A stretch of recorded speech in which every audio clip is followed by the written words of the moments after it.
3 phases, really simple. Boost phase is 5 minutes. The hot rocket exhaust on the ICBM. After 5 minutes, it enters mid-course phase, and now it will fly between 500 and 700 miles above the Earth at 15,000 miles an hour to the other side of the world. For the last 100 seconds, it will be in what's called terminal phase, which is pretty obvious what it is. It re-enters the atmosphere, the warhead detonates, and that is the end. 26 minutes and 40 seconds. And we haven't even begun to talk about what submarines do. A submarine can sneak up on the coast and launch a nuclear weapon in minutes. A shocking truth that no one wants to talk about. I'm going to take you to the president's briefing to get to this submarine issue. When the president is told this weapon is coming at us, it's going to be here in less than 30 minutes. You need to launch nuclear weapons in a counterattack. The football gets opened. That is the suitcase. The satchel that is constantly with the president. Inside of that is something called the Black Book. And the Black Book contains information about the nuclear triad, the weapons that are available to the president, what targets he should hit, and they've been determined based on different rogue countries that might attack the United States, and then how many people will die. That's basically the 3 things the president learns in those seconds before he gives the order. The Black Book is so secret, nothing has ever been leaked. It has never made its way into the public domain.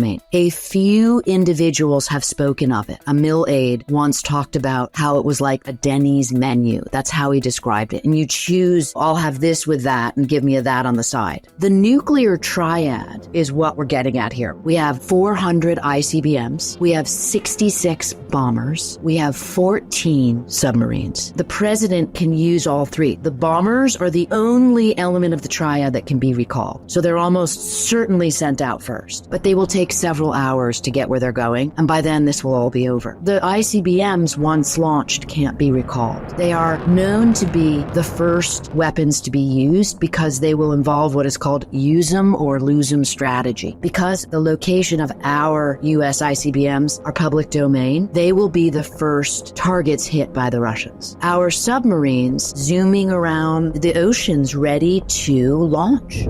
They're generally called the handmaidens of the apocalypse. One submarine has enough nuclear weapons to essentially end life on the planet as we know it. Just one. And because they're nuclear powered, they can just motor around without ever having to surface. You can't know where they are. For one of the first times ever, the Defense Department recently released a map.